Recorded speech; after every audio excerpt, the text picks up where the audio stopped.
Hello, everybody, and welcome to week 2 of Regional Rift. I'm the formal casting. Joining me is Mitchell Replays Anderson, and we're back for another great week of High School League of Legends. Yep, High School League of Legends still going very strong up here despite the rest of the state. Maybe not going as well at the moment, but let's not get into that. We are a little bit short on time today due to some issues getting into the studio. So rather than doing our usual rigmarole and mucking around and wasting a lot of time, let's get into a message straight away from the lovely Legion by Lenovo, our gaming sponsors here for Regional Rift and Queensland High School League of Legends.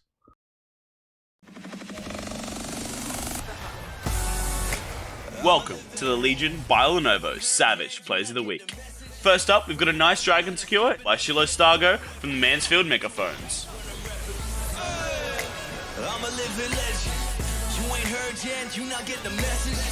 From the moment that I'm stepping in, I get a couple weapons, yeah, I turn to a beast when I'm repping. Coming up next is a Quadra Kill from the Doomgoats Twitch and the Hillbrook Hellcats with a Penta stolen away by Sukusuki Low.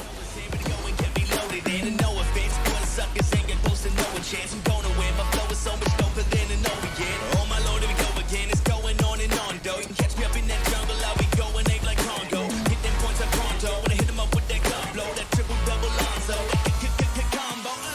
To finish up for the week, we have a nice 1v5 Penta Kill from the Somerset Spartans, 9 God in the Jungle. Stepping in, I get a couple weapons, yeah, I turn to a beast when I'm repping. I'm a living legend. You ain't heard yet, you not get the message. From the moment that I'm stepping in, I get a couple weapons, yeah, I turn to a beast when I'm repping. Now it's my time, dog. I'm on my way to become an icon. Job to get your climb on, to get to the level that I'm on. I am the greatest of all time, man, and no one's stopping. Okay, so watching those clips, thank you, Lenovo, first and foremost. Secondly, I don't know what was my favorite one. Either the Lux just giving up after seeing all of their teammates fall before them, or Lulu stealing the pentakill away from Twitch. Like, those were the first times I had seen those clips, and amazing. That's all I can say right now. Those were all amazing. My goodness. I mean, I think we do know that the winner, of course, the Legion by Lenovo Savage Play of the Week is this 1v5 pentakill by the Hecarim. The Twitch came very close, and if they got a pentakill as well, it would have been a tie one. But when you're 1 versus 5 in the enemy base, diving towers, dodging every single skill shot, I think it has to go to 9 God here from the Somerset Spartans with just... I mean, what do you even like? Okay, so there's two things I really love about this, and the first one's about to happen after we lose Aatrox. So, or is it Kawasaki goes down, and then you see the binding. 9 God walks back into the binding, still is able to dodge the Lux laser, and then that brief moment where Ultimate Panda just is standing there like, well, this is my life now. I had a chance to stop it. I missed. Too slow on the ultimate. Kaboom. Definitely that has to be, for sure, the play of the week. But we're going to have a new play of the week, I feel like. Maybe it'll be in this upcoming game, because taking a look at that timer right there, we are about to kick this one off. ICB Warriors will be taking on the MBBC Eagles. So a lot of C's, a lot of B's, and a lot of players whose names start with D. As on the blue side, we have DangGoobus in the top lane, Dinish 3000 in jungle, Choudary in mid, Mokage on AD carry, and TheBigSword on support. And their opponents today on the red side, Moreton Bay Boys College Eagles. We have Downtown Detroit in the top lane, Decayed in the jungle, Kawasaki Nuki in the mid lane, codeinencommies in the 80s carry role, and Crankler GG filling up that roster in support, that 5th man, as we jump straight into champion selection. Yeah, we are just blitzing through this one today. We want to get straight to the action, so here we go. Obviously, again, the ELO range for this game isn't going to be necessarily what you would see in OCS, but these players still are very competitive. They're going to play very well, and the thing that has me excited about this one is it's going to be an evenly matched game. On paper, these two teams do match up very well. A couple of golds, a lot of silvers, 1 or 2 bronze on each side, so they do sort of balance each other out in that sense, and it does tell me that the better team today, as in the team that plays better, I feel like as a whole, more likely going to be the team that comes out on top. Yeah, most likely here today, and of course, both these sides have won their first match, so they're undefeated so far. Only 6 games to play in this Swiss bracket rather than the, I believe, 12 we have in the regular season. Maybe it's 8. I can't actually remember, to be honest.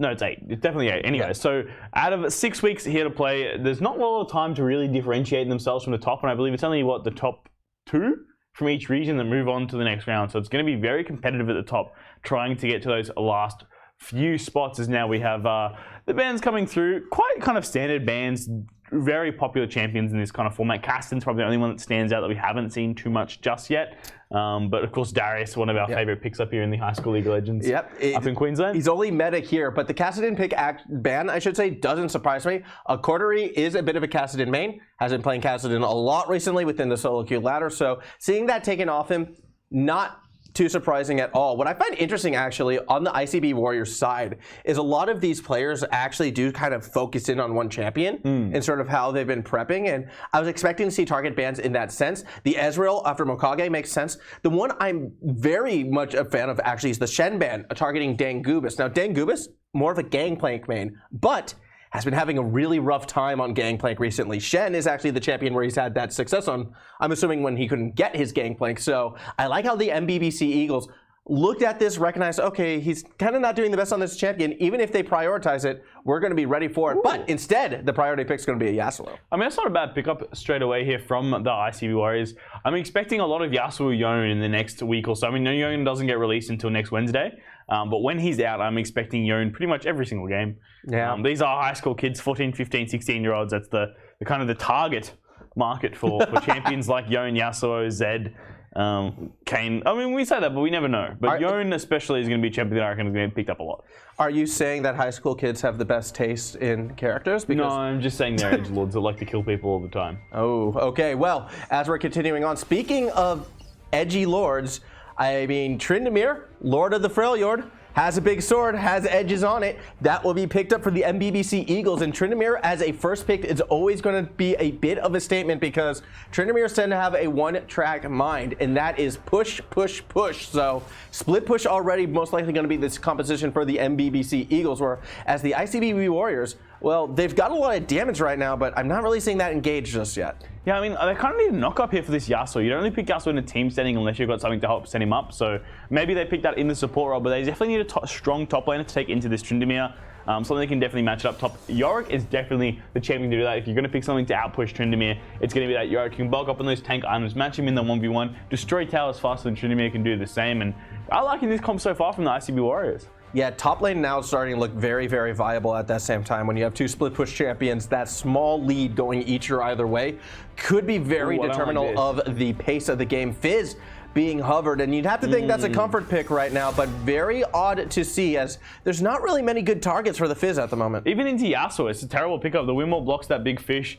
Even your prankster ability, the invulnerability is not that great versus Yasuo. You don't get to use it too effectively given the fact he's able to use the dash to get through and follow you no matter where you're jumping away. Also means in that melee matchup you're going to lose that 1v1 very hard versus the Yasuo. He outscales you as well, so there's no real place where you can ever assassinate Yas, mainly because of that wind wall. So the wind, what's it called? The walker shoot. No. The one thing about the Fizz though that I do see a benefit for is if the Fizz can get out of lane. That's going to be the purpose of that one, and I do feel that Kawasaki Nuki is going to be actually looking to go after Dinish more often than not. It does kind of play into sort of the split put composition that they have. If Tryndamere is able to sort of lock down a lane, you can then sort of exploit that half of the map with the Hecarim, with the Fizz, because there are two champions that like to go in, they like to invade, they like to harass enemy junglers, and MBBC Eagles definitely seem to be setting up a very aggressive team in terms of macro presence. Coming into this one, their micro, I'm still not entirely convinced it'll be able to handle exactly what ICB is doing. However, there is a very clear-cut strategy coming from the red side, and that does have me a little bit excited. Yeah, I mean, it's that 1-3-1 kind of strategy. You're going to look for picks, look for assassinations with this Fizz Hecarim duo. But the problem is, if Fizz doesn't get rolling, which I think in this 1v1 is going to be very difficult for him to do, it could definitely fall to a place where the Fizz isn't strong enough to assassinate his targets. I mean, obviously, Mokage is probably going to be his main target along with Evelynn, but Evelynn does also have her Seraph's Embrace. Not Seraph's, Agony's Embrace, sorry, to get that invulnerability and dodge the Fizz ultimate away as the shark pops up. So not as effective on that Evelynn, in fact. And Caitlyn picked up here is an interesting pick, kind of gives you that siege option in the mid lane. I would like to see something a little bit more wave clear, something more like a Zyra, as that is available. But this Ashe ban as well is very interesting, one of the strongest meta AD carries at the moment. And Varus picked up from Mokage on the other side. interesting to see exactly what they pair this support with, because Varus was quite strong and they haven't picked it up lately. I would like to see the Zyra locked in. I've been hearing good things about Zyra on the grapevine. Get it? Vines, grapes, Grapevine, yep, Zyra. yep. But no, I've been hearing good things about this champion. Again, we've been sort of seeing that rise again in Enchantress and sort of mage supports. Zyra, one of the best at it because you have that zoning presence as well. Morgana will be locked in retaliation. Obviously, the Black Shield, something to possibly counteract Zyra, especially once we get more towards that mid and later game. And Black Shield Caitlyn can do a lot of damage, although I do agree with you. I kind of wish, actually, the AD carries were swapped. I would have liked Varus on the MBBC Eagles side, and I would have liked Caitlyn more on the ICB Warriors side, but we can't always get what we want, and what we've got is a very interesting matchup. I don't mind Kate Morgana in the bot lane. It's a very strong bot lane, classically one of the most famous lanes in League. You know, you think of a perfect pair, it's Caitlyn Morgana. There's not many other duos like them other than maybe Zyra Khan, which... by the way, Caitlyn Morgana is the perfect counter to. If you're ever playing bot lane duo, they pick Zyra Khan, pick Caitlyn Morgan, it's pretty much guaranteed win. Unless you're like just really bad at the game. I suppose that's most players. Never mind, maybe don't do it then if you're not confident on the champions themselves. But it's just such a strong duo, obviously, the ability to spam those traps down straight away. But Varus Zyra has that same kind of level as Poke. Varus not as strong as he was a few patches ago. He was one of the premier 80 carries, pretty much pick ban 100%. But not looking as strong as late. But I don't know which card I kind of like better. I think when you look at the first 3 picks, ICB Warriors definitely instead. But if you look at the bot lane matchup, I'm definitely obviously in favor of the MBBC Eagles. But I think in team fights, ICB Warriors are going to do a little bit better here with, of course, Yasuo being assisted by that Zyra ultimate. I think the Zyra is really the defining factor in this pick and ban phase right now, just because it gives that zoning pressure that can rival a Caitlyn, that can rival the Caitlyn Morgana even, because in between the piercing arrow and the plants that you're able to drop, like you can really control that lane, and you don't really need to walk into the Caitlyn Morgana, which is typically where that lane does excel because it forces your bot lane opponents to kind of walk into you, and you walk right into the damage just because that's your range advantage, but that's not going to be the case with what we have here. And then once we get into that mid and later game fight, well, not only can a Varus Zyra play defensively if they're forced to kind of turtle underneath the tower, but they can also shove really, really easily. I think the versatility in the bot lane right now from ICB Warriors, super, super strong. We know MBBC is going to try and probably play a strong side, top side, I feel like, or whichever side they feel they could get going earlier.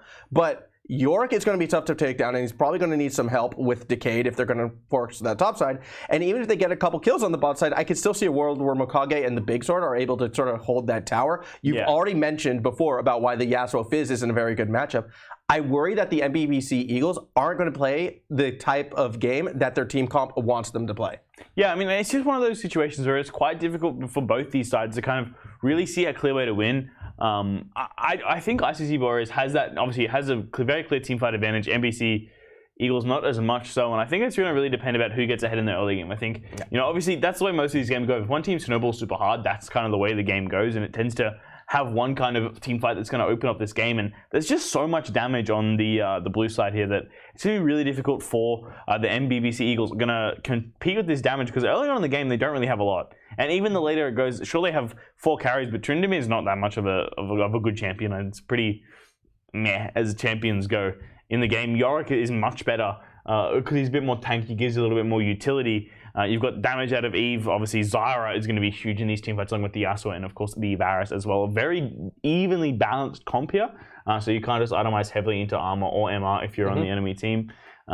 So it's going to be a little bit more difficult. I think this Fizz is a pick that could be hit or miss, and it really needs to pop up in lane to get going. But versus the Yasuo, he has so many tools to deal with the Fizz. He has the shield to dodge the initial burst, obviously Windwall to dodge the shark coming through, and he just has more sustain than Fizz too. And in those kind of fights now, Fizz has that change to his W where it's that damage over time.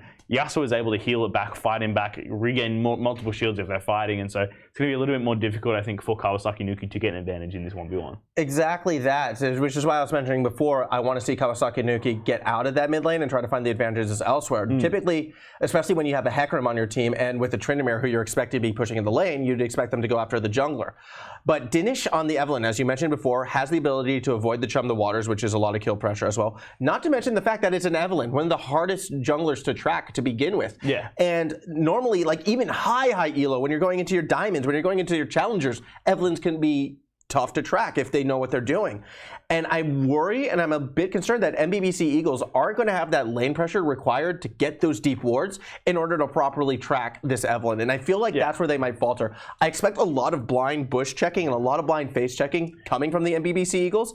If it pays off for them, if the gambles work, they can run away with this game. But the gamble has to pay off. And I just don't feel like the ICB Warriors, with the composition they have, should even allow those gambles to pay off. But the problem is you don't even want to face check into an Evelynn, especially if you're a Fizz. You're going to get blown up. You're going to get destroyed before you can even do anything. Evelynn clears so healthy now, given the fact that when she's in that invisible state, she heals back all the health, given scaling off her AP. So when she gets her first item completed, she pretty much clears at 80-90%.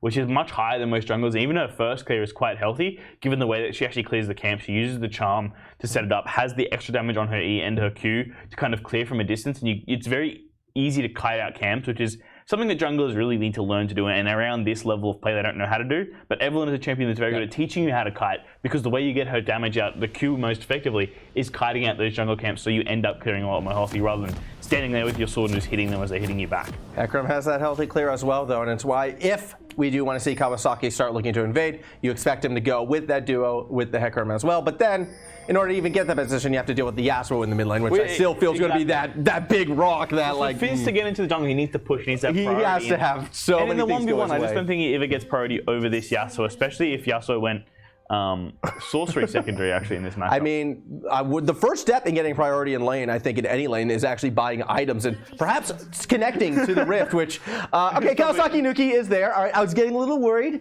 that the Fizz wasn't going to show up on time, but he is here. We are on the Rift. ICB Warriors in blue, MBBC Eagles in red, and already we're starting to see a little bit of back and forth, some poking around as Decayed tried to go for that early little invade, already starting to do the face checks I was talking about before, but it's not going to pay off, and instead, Decayed actually has a little bit of an awkward recall. No deep wards for the red side.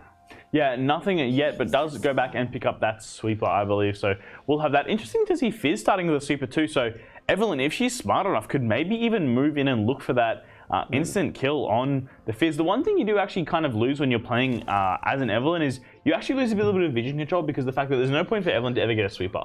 Because all the sweeper does is actually reveal your position.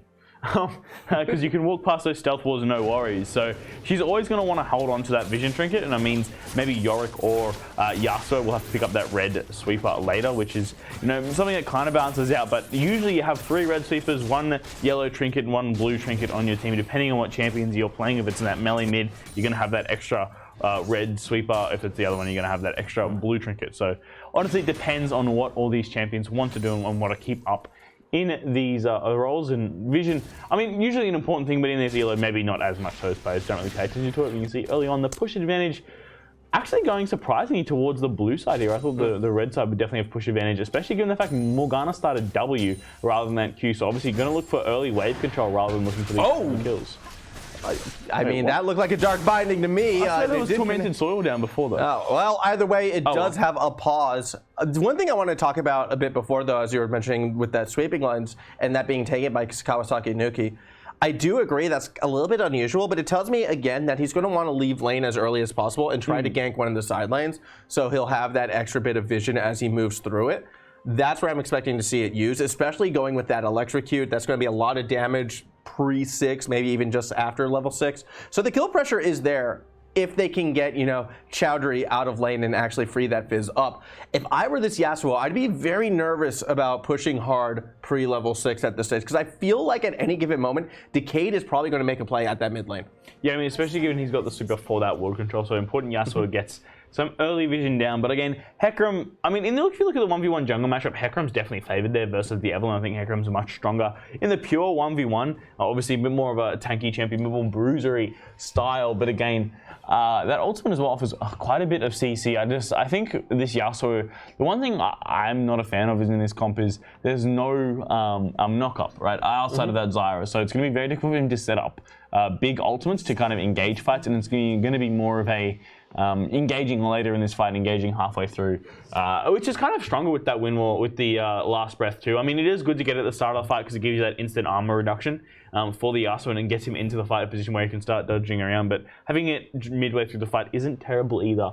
But if they set up correctly around these big objectives, they can look for some really nice fog of war plays and definitely set up for a big win here for ICB Warriors. Yeah, it's going to be very interesting to see how well Choudary is going to be able to play this Yasuo, because it's going to be very self-reliant as opposed to our usual first pick Yasuo comps, which then piles in all the knockups and all the support directly behind him. Back onto the Rift we go, though. It was a quick pause. Didn't want to keep you too long for that one. Not sure what's going on behind the mysterious curtain right now, but more pressure will be put on by the MBBC Eagles, in particular in that bot lane, as the wave will now start pushing in their favor. I expect Decayed in return to look to maybe make some more pressure happen, perhaps mid or top side. Still waiting for each jungler to make their first move. Yeah, exactly. It's an early move around for both these sides. You can see in the mid lane already, Yasuo getting that extra poke down, getting that wave control as well. Fizz trying to survive, and this beautiful hold of the tornado. Oh, yeah, that was well played by Choudary, and as a result, going to win this trade. Ignite coming down. A bit surprised under the tower we go. First blood goes to ICB. I mean, that was a little bit misplayed there from Choudary. Missed one of those Qs, dropped the Ignite anyways, and went under tower to get an extra shot or two. But getting that first blood's really important. He's going to make sure he shoves this wave and gets back as soon as possible. So do not stay around ever in your games. If you ever get a kill in lane like that, doesn't matter what the wave's like, doesn't matter how many minions you're going to miss. If someone's around, you're in danger. Instantly back off, because getting back, resetting with that extra gold is going to be such an advantage. You see already has that 6 CS lead in the mid lane. Going to come back with probably 2 daggers, or a dagger already completed, or maybe if he's feeling a bit more spicy, go for double Doran's Blade. But I personally like stacking that attack speed up straight away, getting those extra Q stacks. I feel like the extra poke, having that tornado up in lane, is so much more value. But going for the crit cloak, 800 gold already collected on that Yasuo, so that's big. 400 gold, of course, tied into that first blood. And as I said, that's kind of the disadvantage of this mid lane matchup for the Fizz.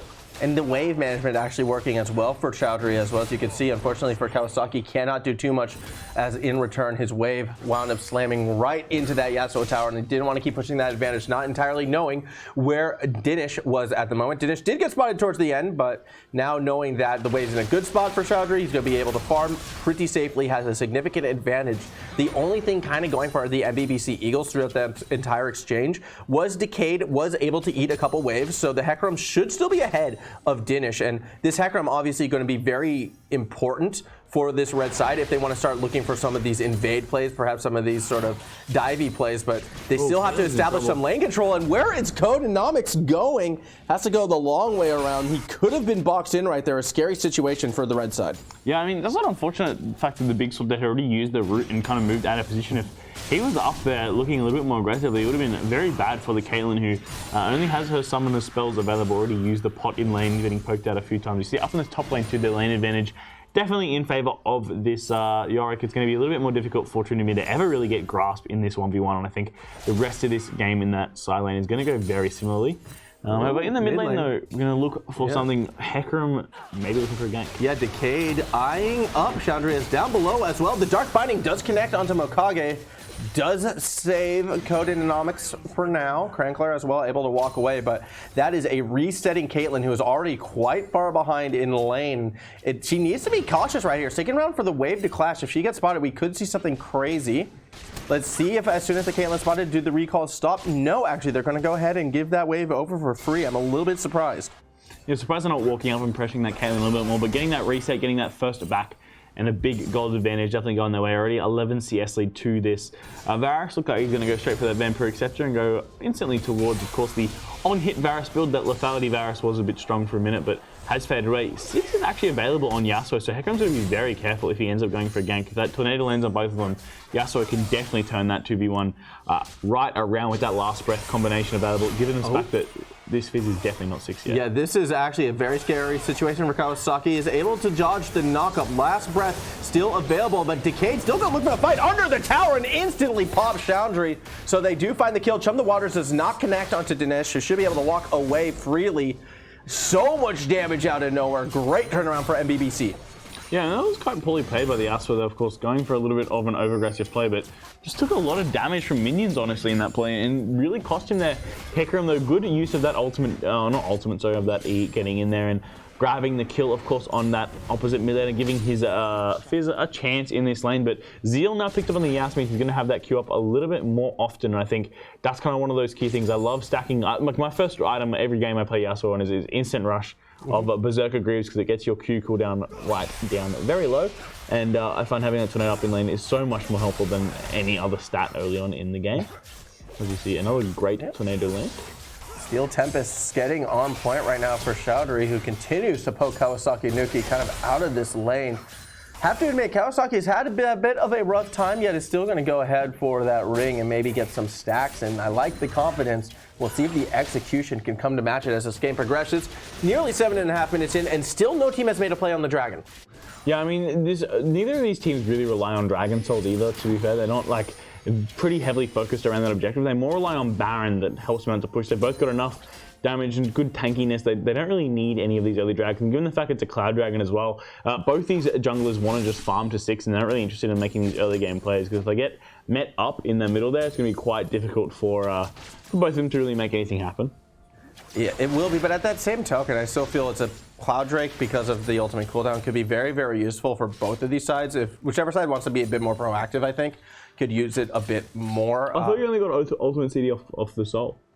I thought it was off of every dragon, unless it changed. No, I think it's still MS off the normal dragons, and you get ultimate CD when you get the Soul. I'm gonna have to double check that one there as we are continuing with this. 8 minutes into this game. Yasuo gonna go ahead and clear out some vision. Choudary wants to keep his mid lane safe. I was expecting more pressure to be coming out of Decayed. Yes, he has himself that 1 kill, but the lane's still not necessarily going in favor of MBBC for the most part. However, should be worth noting that Downtown Detroit, despite having a rough pre-6, has started to turn his fortune around in that top side. Yeah, up on CS, but I mean, when you look at these lanes, the CS is generally due to player difference, not gonna lie. Not a lot of pressuring in the lanes. Mid lane is one of those lanes where both these players look relatively evenly matched, and the only difference you can really see is champion gap. But see on the top side, a very heavy trade here coming from Tryndamere, but able to just walk away. Yorick still quite strong. I'm going to look for those ninja tabs straight away. I'm going to really make that lane quite hard for the Tryndamere to really get anything happening in that's not just simply farming up. So good that Choudary has those CSing skills in place, because otherwise he would not be getting a lot of gold or income to get those items stacking up there in the mid lane now. I mean, quite quiet early game. You saw a couple kills go down early on between Yas and Fizz, but since then it hasn't really been much that's been happening. As Hecarim once again will show his face in the Chum the Waters comes through. Flash a bit premature as well. The Chum the Waters knockup actually causes Decayed to miss, but the damage still able to follow through. I'm not sure I've seen that interaction. I think it was because Decayed actually overshot the Yasuo right there. It wasn't a case of the knockup, made him go under. However, Danish able to find a kill right back. Piercing arrow is going to be way too far back as Kawasaki Nuki sidesteps it. So it's a 1-for-1 at the end of it all. Dragon still being postured around. No one's really made the play to start it yet. I'm curious if ICB are going to try to force the issue. codeinencommies was looking. codeinencommies. codeinencommies. That is the name. I'm going to get it right from now on. codeinencommies. See, I just see code in economics, not gonna lie. Yeah, but that's not really. It's not what it is. It's not even close. But like, man, these high schools need to have like easier to pronounce names. Like, there's all these weird names. Just like that's an economic trade I would not want to really go in, as we're seeing Choudary just get a few pokes in, a few swings of the sword, forcing out the flash. From Kawasaki. You didn't go for the EQ combo there to get the knock up. I find landing that is much more guaranteed than just throwing that tornado out. Gives their opponents time to react. But I'm not sure he was thinking all in during that exchange. I think he might have actually surprised Choudary as well, how much it was actually connecting throughout it all. See me as a Yasuo man, I see tornado up, ultimate up, ignite up. It's time to go in. Doesn't matter what's going on. It's time to press the R button. What rank are you again? Look, that's not important. Okay, as we're continuing on with this one, still no play on the Dragon, and I'm sorry to keep going back to this, but it's very unusual to get past that 10-minute mark and have no team actually started. Decayed, having enough of this trend, is going to go ahead to that Dragon Pit, and I believe he's trying to show it. Meanwhile, Change of Corruptions do connect. Each bot lane member of MBBC was held in place, but a bit of a mix in focus coming out of the ICB Warriors does mean that the red side will escape. Yeah, exactly. It's one of those unfortunate situations where the black shield went down on the Caitlyn, need to switch immediately to Morgana, but wasn't able to do so. But both of them surviving on extremely low health. I believe they both had 3 stacks as well of that W passive up on them, and 1 Q would have taken them out. But Morgana's going to be very careful if Evelynn could possibly be on that bottom side of the map, but is not so, as up on the top side. Tryndamere having a little bit of trouble in that 1v1 as well as Decayed shows himself taking that ward out. Reasonably low health here for the Hecarim, and I mean overall it's been a very quiet early game. I thought with the champions locked in, it'd be a little bit more explosive, a little more fighting, especially in that mid lane, which is where we've seen all our action so far. But Phantom Dancer already completed on Yasuo without boots even being close to done. So interesting to see this Yasuo build coming through, but this is a poor time to troll pull in to steal Tempest in the last breath. Each connecting. Kawasaki and Nuki will go down. Kill credit goes to Dinesh, but will we see Retribution? Decayed trying to find something on the way back, but will not be able to escape the tornado of doom. Round and round, and down he goes. The horse gets put out of its misery. 4-2 ICB Warriors. And the little Beyblade spin top there from the Yasuo, taking out that final kill, and 2 kills instantly over to ICB Warriors. As we say, there's not much action on the map, but also classic cast of Curse to jinx that. And we see exactly what happens. You see Yasuo go for a refillable potion too. I don't think I've ever seen Yasuo buy a refill potion before. But there you go. In lane, getting that sustain, getting that the ability to stay around a little bit longer. As Fizz has actually completed that proto belt instantly as well. So both these mid laners finishing their core items quite quickly here. Up on the top side. Push advantage has pretty much constantly been in favor of this Yorick, despite the fact he's actually down in CS. So good job to this Tryndamere for keeping up and getting that Essence Hoover completed already. Yeah, that actually could lead to a turn of fortune, I feel, for the MBBC Eagles up in that top side. With that Essence Reaver, I wouldn't be surprised to see Downtown Detroit really start trying to play more aggressive, but as long as the poke continues to go against them, it will be hindered in that regard. Another thing I want to bring up right now is we do see the Scimitar being taken by Mokage down in the bot lane on Varus. That tells me it's going to be an on-hit Varus, not necessarily that armor pen Varus. And on-hit Varus is a little slower to get going, but in team fights, I think it'd be absolutely devastating, especially against MBBC.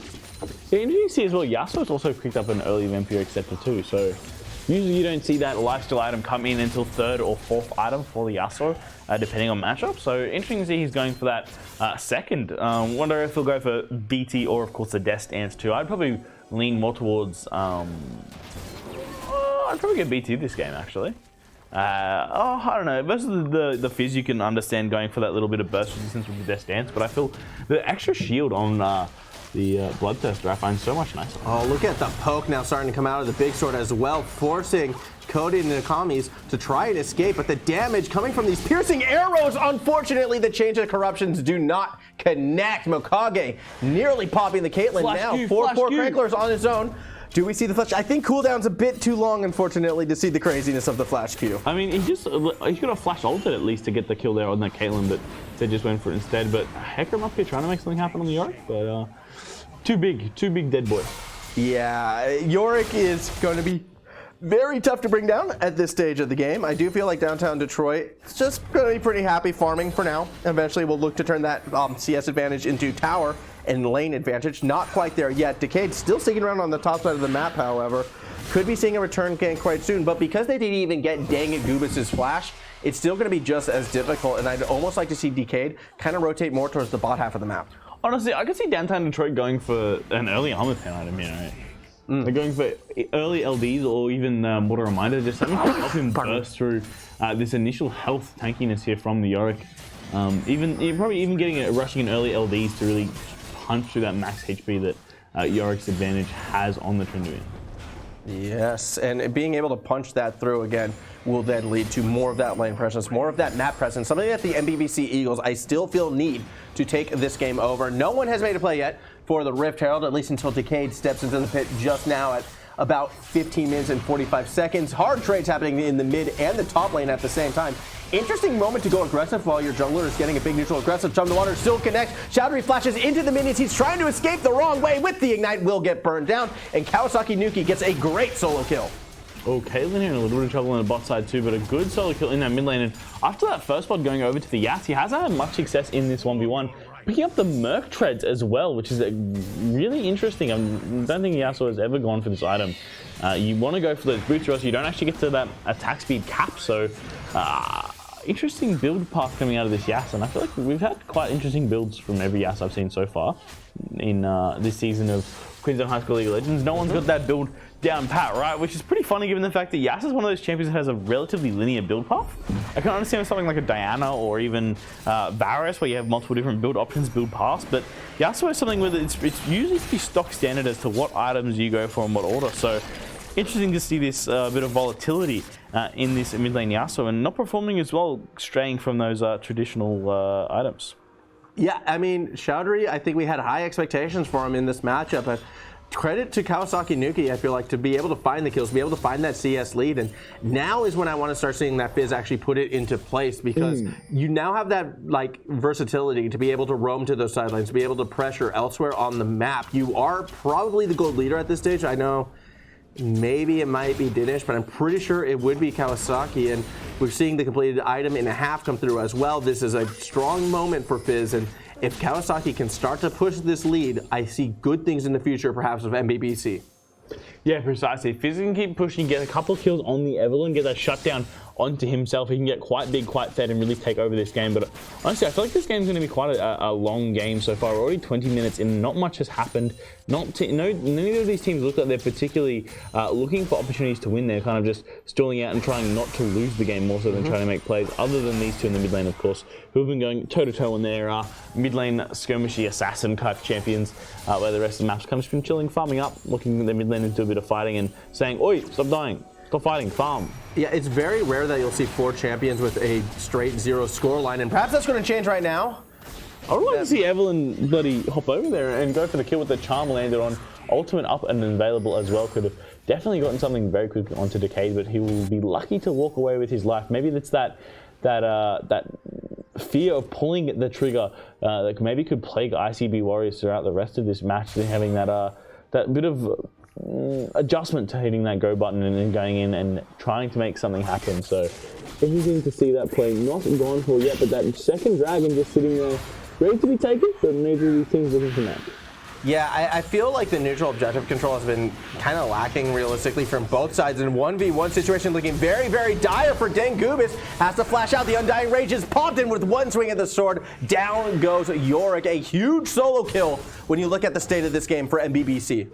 Yeah, that's a big solo kill up in the top lane, given the fact that he's been being kind of dominated this entire time by the Yorick, but the fact that he didn't have those ninja tabbies means those autos weren't getting reduced as much as maybe they should have been. You didn't even see the Ionian and cooldown boots. I haven't seen cooldown boots built on anyone in a very, very long time, and obviously this shouldn't be benefiting from having that reduced cooldown ultimate and the ignite as well that was dropped in that recent. Oh, Change of Corruption is going to connect, and this could be quite bad, especially with Dinesh coming from above. Flash already used by codeinencommies. Down he goes. The damage from Dinesh, too much for Caitlyn to handle. The flash will not be able to save Crankler as well, but the rest of the Eagles fly on in. Chum the Water's not able to connect, but it does not matter, as Dinesh will be the next member to fall. The rest of the ICB Warriors do think they get safety under the tower, or do they? Because Choudary, he's actually still looking for the fight. Does not connect with the Steel Tempest, but still drops the last breath down on to Nuki, who is stuck in no man's land. 4v1, not good enough for him. A very late teleport from DangGoobus means he won't be involved in the fight with the other team, but the fight with the dragon is another matter. Infernal Drake will be going to ICB. Smite is still available, but obviously unable to contest the blue team. Slays the dragon as it goes down. And we get a mountain soul this game, which is peculiar enough. And I think both sides could definitely benefit from this soul. It's probably not one of the most powerful souls. It's more of a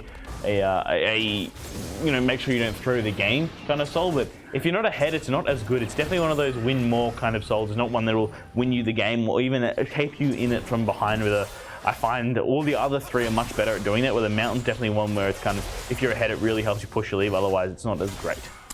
On that same token, though, assuming one team is able to get the rest of the Dragon Souls at the rate that we're going at, it won't be until like the 50-minute mark until that Dragon Soul actually gets played. So until one of these teams, I feel, make a conceited effort to really lock down these Dragons, I'm actually not too concerned about the Souls at this stage. I would like these teams to make that play for it. Baron now is on the Rift. I think that might draw a bit more attention, unfortunately, just given how slow it is. Normally at this stage of the game, we're looking at like a team possibly looking to push towards Soul Point, or in some rare cases already pretty much there. Instead, Baron is going to be such a high priority because of how far behind the Dragon Soul actually is. I expect to see a lot more action on the top half of the map.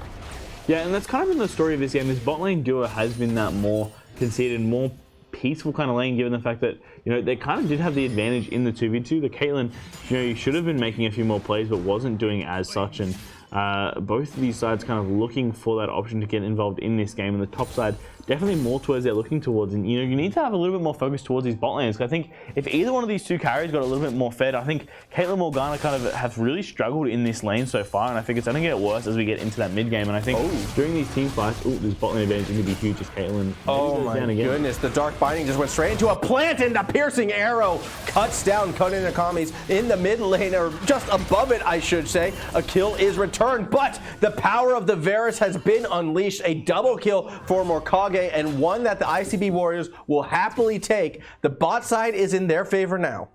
Yeah, and Fizz on the map means they're going to have to back off, so they won't even get advantage of taking down the tower up on the top side as Hecarim rocks up to help defend his lane. But very nice play by these two in the bot lane, Mokage and the Big Sword kind of being those two key carries here, I guess, for ICB Warriors that are kind of going to really help them get through this lane, along with Dinesh 3000 in that mid lane. Top and mid not going as well, but bot and jungle definitely going in favor of the blue side. And I love the Liandry's Torment pickup right now for the Big Sword on the Zyra. That's going to do such a good job in really hindering both Decayed as well as Downtown Detroit as they move to start completing their builds. That heal reduction, that burn, is just going to be so beneficial, and I think it's going to be critical in these upcoming team fights. We've been kind of waiting for one of these bot lanes to sort of step forward and try to take this game a bit more over. Well, right now that ball is in ICB's court, and I'm excited to see them use it, especially when we get closer in like the next 2 minutes for this next Mountain Drake, or if they really try to push more pressure on the top side of the map. Again, this neutral objective control I still feel is so important, yet neither team has really made a big play on it.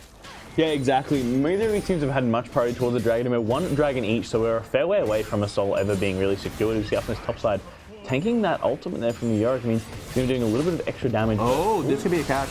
Choudary could be in trouble. Chum the waters, forces the flash over the wall, but we're coming chasing right after him. A second attempt using the Krugs to get through. However, does Kawasaki Nuki look to go under the tower? Not quite, not well ignited. The escape is now on for MBBC, who are pushing very aggressively. Dragon's not up for another 90 seconds. They're not going to get much from this push. Yeah, but that's an aggressive pick onto this Yasuo, and Choudary barely surviving. Both summoners used, but the flash is well burnt from that Fizz, so not going to have that summoner spell available in the next fight. 5-3-0 on these Fizz. He's really the main damage carry for his side. Decayed there also sticking around, but not as strong when you compare it to what Fizz is going to be able to pump out. The Zhonya's Hourglass can be quite beneficial too.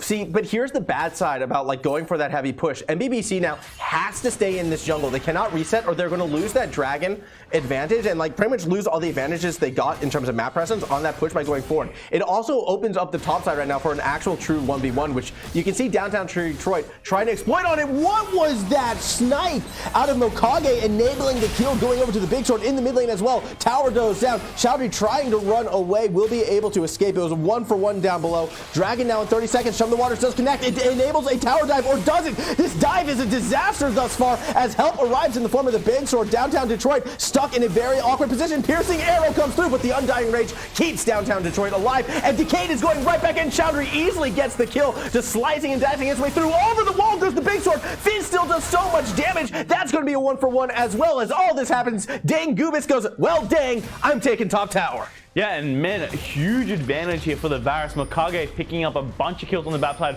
using the crucial heal to keep the Yasuo alive. And Yasuo not going for this early, I think, honestly, not going for those berserker is really costing him, even though he did go for this bit of extra magic resistance.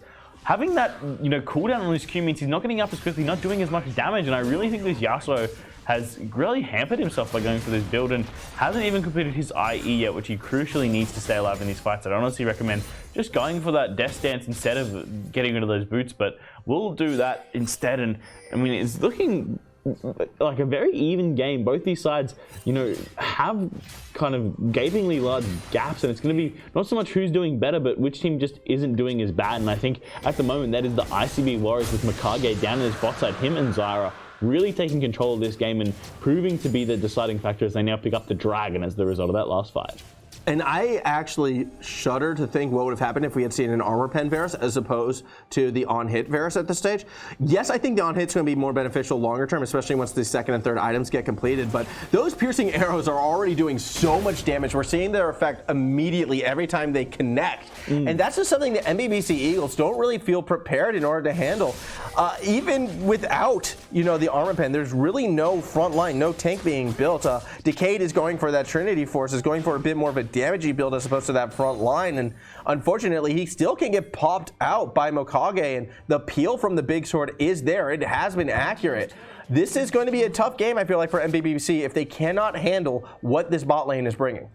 Yeah, precisely. They need to make sure they have something to kind of help them with that. As you see, blue buff picked up here by the Fizz. It's interesting to see these bot lanes still sitting there in those lanes where they started the game off and not rotating to the mid lane. I think both these AD carries are quite long range, quite squishy champs, and being in that mid lane just gives them that little bit of extra security, a little bit of extra safety. And Fizz and Yasuo are both champions who want to be in these longer lanes, want to be able to push longer. Yasuo want to trace you down through the mini waves. Fizz, of course, looking for those picks on those islands and pushing down towers with his empowered W. And good rotations, though, from the ICB Warriors to kind of come back and forth between these side lanes. They're not just sitting there in their side lane and losing gold in another lane. They're constantly rotating around, and they're looking just so much stronger in this mid game, despite the fact that they're, I mean, a little bit behind in the other roles, but overall up in gold. But at the same time, this is sort of like the gameplay that we would have been expecting out of MBBC as well. We kind of wanted them to be that more proactive team, be the team looking to invade into the jungle and try and find those picks in that regard. What the ICB Warriors, I feel like, have done is counterattack very well. They put themselves in positions like, we know you're going to come in after us, but we're going to be able to collapse on you. And the impressive thing is so much of like the kills has been going over to Mokage since they started doing that. Chum the Waters, meanwhile, is going to connect onto DangGoobus. That said, Choudary is here. They might look to try and turn around the wind wall, though. Pushed way too far forward, and with the Ignite, Kawasaki Nuki will get a kill. That said, the last breath will return the favor. 1-for-1 at the moment. Under the tower we go. It's a Tryndamere. We know how that one ends. 2 kills go to the MBBC side. Yeah, precisely. A good kill picked up there by the MBBC Eagles, getting a 2-for-1 down in that bot side. But again, the tower looks like it will go down for the MBBC Eagles. And up on the top side, Caitlyn staying around a lot of health.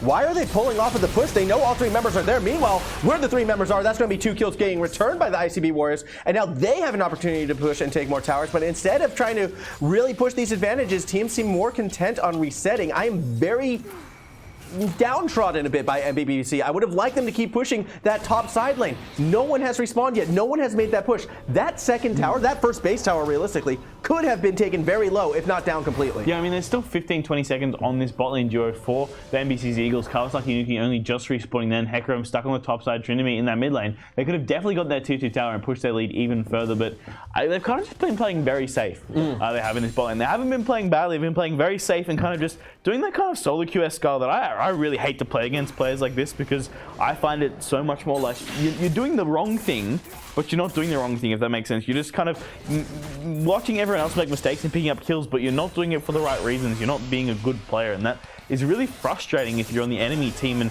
going like, damn, this guy's not that good, but he's just not making mistakes. But I mean, that's what you need to do to improve. As long as you're not making mistakes, you can look for those opportunities to punish, look for those opportunities to push even further and further. As long as you've got that playing safe part of it down, you can then look to limit test, then look to push yourself and get better and better. And that's why I think Mokage here for the ICB Warriors is really going to make sure this game is going to be his to win or lose. It has felt that way with both of these teams. They're just afraid to take risks at times, even when things look very much in their favor. It's that fear of losing. And while, yes, it does make it harder for teams to beat you, but it still gives teams more opportunities to beat you because you're not pushing your own advantages. And that extends the game. That gets things to sort of that 35, 40-plus minute range game, which it feels like we're on track for this one. I mean, 30 minutes in, no one has made a play for Baron. There's still only been 3 dragons down, so we're still kind of averaging, a dragon every 10 minutes at this rate. Maybe ICB Warriors might be able to get the next dragon and turn that into a sole potential point, but just a very slow-paced game, a very conservatively based game. But when the fights have broken out, they have been explosive. MBBC Eagles usually are the proactive team in that regard. And until I see ICB Warriors actually trying to force some issues themselves, I kind of feel like MBBC will eventually find that golden fight and possibly get that win. Yeah, I mean, that's definitely what that kind of looking for. They have this big comp where, if you land one big Zyra ultimate combo into that last breath, that's a huge knock-up onto multiple members, shredding their armor. You've got Varus at the bot lane, who we know right now is a sniper with that arrow, who's taking people's health bars down. You can combo that knock-up up with the the Chains of Corruption too, which can take out the rest of the team. But MBBC Eagles taking that dragon very quickly without any contest from the ICB Warriors. But everyone's down here. Oh, here we go. Chum the Waters is going to connect on the DangGoobus, and the fall-through damage is there. Dad said Downtown Detroit has to burn the Undying Rage in order to take out the Big Sword. Up above, Choudary on his own in a 1v3 is going to get rid of the codeinencommies, or is he? Yes! With that last breath, he does take it down, eventually being surrounded. A triple kill, in fact, going to Downtown Detroit. And the fight is won in emphatic fashion by the MBBC Eagles. Yeah, Downtown Detroit in this Tryndamere is so ridiculously strong. He has 3 items completed, 4 of them including the boots, 5-0-2, just due to the fact that he's been CSing almost perfectly here. 301 CS on that Tryndamere means he has so much income, so much gold, and he's so much closer to getting that final item. I can't believe we're half an hour into this game, and honestly, like, not much has happened despite there's been like 29 kills in this game, but the Baron will be the result of that winning dragon fight as we are paused once again. And going back to that dragon fight, I think something that's very important to me, which kind of emphasizes what I was getting at before, ICB Warriors hesitated at every facet of that fight. They hesitated in moving in to challenge that dragon. They hesitated in the team fight itself where they weren't sure if they wanted to go in or go out, go in, go out. They immediately found themselves scattered, and that's perfect for a player like Tryndamere, for a character like Downtown Detroit, who can just walk around and just sort of whack people down at his leisure. The ICB Warriors, they're really good at playing passive, they're good at playing defensively, but they don't seem to have that go button in them. They don't seem to have that confidence to really try and force issues, and as a result, sometimes their play, sometimes those team fights are looking kind of sloppy. Even the fights that they won, if you think about it, was a lot of it Mokage and the DangGoobus kind of coming through cleanup duty, but kind of coming through on their own. They haven't really moved as a team yet, and this has me concerned for this blue side moving forward. Yeah, exactly. There isn't that kind of unity. Isn't it like, let's just go in and doesn't matter if we die, we just got to blow everything up and get attacking in this game. It's really difficult to kind of not be that, you know, look for those advantages to push because they were ahead. They were massively ahead, and now they've kind of swung it back. Downtown Detroit has been sitting in the sideline farming all game because DangGoobus has been way too passive to really push anything, to look for any kills, and as a result, this Baron Nash is going to go over to the MBBC Eagles' favor, and after that, it's going to be very difficult for the ICB Warriors to really get back into this game, despite the fact that they're really ahead, and even if this game ended right now, I'd still give the MVP to Mokage. As we have seen the Baron finally go down, a 32-minute first Baron. Kind of reflective of the slower pace of this game, but I still feel this advantage is huge, especially with Downtown Detroit starting to build that lead that he has gotten. I am expecting to see a lot of sideline pressure, and once ICB, well, here's the scary thing, right? ICB, been a team that's slow to react. They can't afford to be slow to react anymore to a sideline pressure coming from this Tryndamere. They're going to have to make decisive decisions. That's how you beat split push. You've got to be decisive and confident in every move that you make. We haven't seen that from ICB, so if MBBC can get that strong split push, I feel like they're just going to out macro and win the game through that way.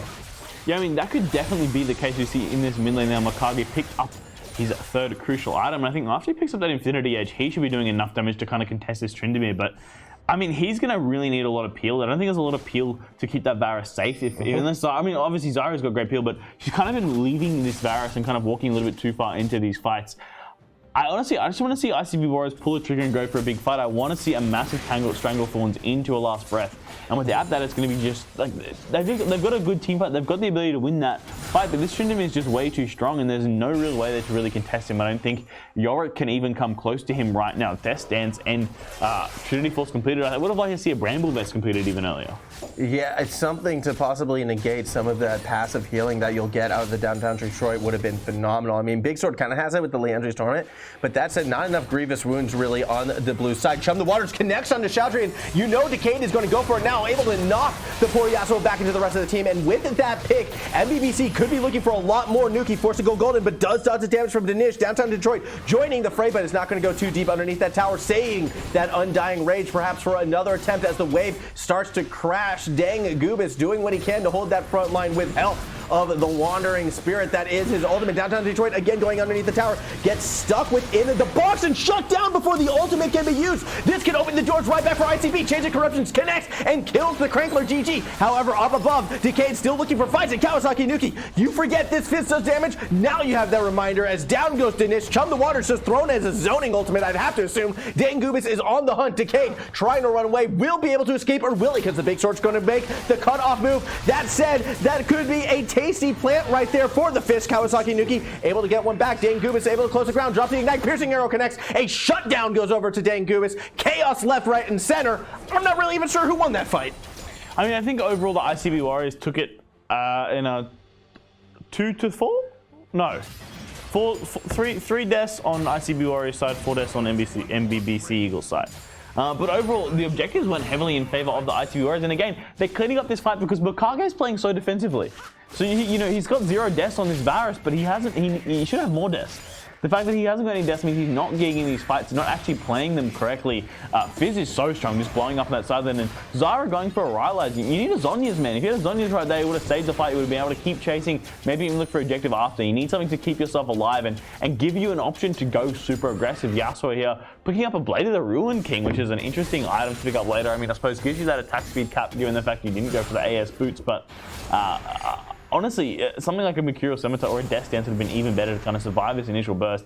I've been really disappointed with his reaction speed this game from the Yasuo, given the fact you have the advantage in the 1v1 versus the Fizz. All you're going to do is press the W when you see that little fishy flying towards you, but has been missing it every time. The Chum the Waters has been connecting and really been the deciding factor in these fights. You know, honestly, I think, you know, Chum the Waters' target is really only this Varus, but Yasuo has been a prime target too, and he's classic your team's Yasuo versus my team Yasuo. Oh. But not really, because Yasuo is doing okay. It's Chum the Waters lanes once again. How does the Dark Binding hit the mid? Oh my gosh, Kawasaki Nuki just immediately blitz and blows up Danish. There's no smite available. ICB Warriors should not be contesting this dragon. They don't have a jungler, yet they're kind of stuck in the pit. Another pickup for Kawasaki Nuki. He was just eating this blue side one at a time. Dark Binding connects, and it's on the Mokage. That could be a kill going the other way, but DangGoobus is trying to fight back. Has already found Decayed. No junglers either side. Choudary chasing down codeinencommies, but on the other side, Kawasaki Nuki, the damage dealer, still alive, bouncing, flipping, escaping back to the safety of that Caitlyn. Here comes the ace in the hole. Good block by Choudary. Dragon still alive. He has settled. He's taking his little nap again. Kawasaki Nuki on the hunt. Has to be careful. Hero used. They really want to chase us. They really want Goobus. The damage is there. Goobus goes down, and Choudary, the only warrior to get out alive. But meanwhile, Downtown Detroit doing what Tryndameres do best and ending the game. Congratulations, MBBC Eagles. You pulled a fast one over all of us. Yeah, I mean, the whole game we're looking at that massive team fight. They just come through and end the game, destroying that Nexus. Real quick, that was a very, very scrappy game. Yes. That was just, neither team won, but neither team lost, but the game just ended. Tryndamere won. MBBC Warriors are the champions. I think Tryndamere has to be the MVP too. I think Mokage did very good in that. That was the first fight he actually got involved in. They were just destroying. He was shredding everyone's armor, but Kawasaki Nuki on the backside did a lot of work clearing out that backline, and that's a big, big win to the MBBC Eagles, even though, honestly, they didn't look like the best team in that game. MBBC, that's how I remember their name. Anyways, the important thing about the Eagles, though, you're right. I don't feel they were really proactive enough to say they maybe necessarily won as a team, even though they do get the dub. Credit where credit's due. Downtown Detroit played that Tryndamere exactly how you're supposed to. ICB Warriors, they didn't even less to try and win the game. It was just so passive in terms of the gameplay and the decision-making coming from this blue side. That's really what I feel let them down. And that's something that you fix with practice. I feel like the conservative playstyle put them in such a great position. They were doing really, really well. They just need to have that, you know when to pull that trigger, know when to push that go button. And that's not a hard thing to fix. Like, that's something that you experiment a little bit. Don't be afraid to lose. Experiment a little bit. You'll figure out, okay, no, we can take advantage of these situations. We can win these games. And then all of a sudden, you'll start winning games left, right, and center. So ICB, I feel like they're on that verge of greatness. MBBC Eagles, Downtown Detroit, he already knows what's up. He knew when to pull the trigger, and that's kind of why they won this game. Yeah, exactly. I think Kawasaki Nuki kind of the unsung hero here. Both these mid laners kind of had very back and forth performances. Like, they kind of did good things but did bad things, and you're kind of like, look, classic silver player, like kind of ints, but is actually like kind of makes some decent plays. Saved the game at some points, but also lost them it for both these sides. So I would like to give credit to Kawasaki Nuki. He did really well in that last team fight to kind of take down the backline. But I mean, Downtown Detroit, said, pulled a fast one, was straight into that base with that Baron buff, taking down those that Nexus. Well, no one had any idea, but I mean, GG's to the MBBC Eagles. Did a very good job to pull off that win there, and I think, given the fact if you actually look at the ICB Warriors champions, you can kind of understand why their playstyle is that. You know, Choudary, obviously, Kassadin main, DangGoobus, Gangplank main, you got Evelynn, Varus, and Zyra, champions that don't really do well until later in the game. So you can understand why they want to play that more passive style, work on CSing, work on getting to your items. But when you're playing, those different styles, this is why it's so important to play what play what you're good at. Because once you have that playstyle down, you can really transfer it. And I feel like if this Yasuo was a Kassadin, you know, ICB Warriors would have taken this game because he always had way too much damage to really deal with. Absolutely. But Cassidy was first banned. It was banned. It was first banned. That's, and for good reason. Research. And that's right. I said at the very, very, very start, MBBC, ooh, I like what they're doing. They did their research. They're targeting these picks, and it pays off for them. So big congratulations to the MBBC Eagles as they do win this game. On that note, though, I think it is time to start wrapping things up. So I'd like to thank our sponsor, Legion by Lenovo, one last time. Without them, without their support to high school programs, you know, a lot of these events probably wouldn't come together in the facet that they are. They are some of the leading edge in terms of technology, in terms of laptops. They have so much cool stuff. So go ahead, get online, check them out. They want to build the scene. They want to improve your life. Premium performance, it says right there. It's the best. That means it is the best. Exactly. Legion by Lenovo, a very stylish gaming bag, perfect for everyone of all sorts. If you're looking for any new computers, Intel. It's Legion by Lenovo is the way to go.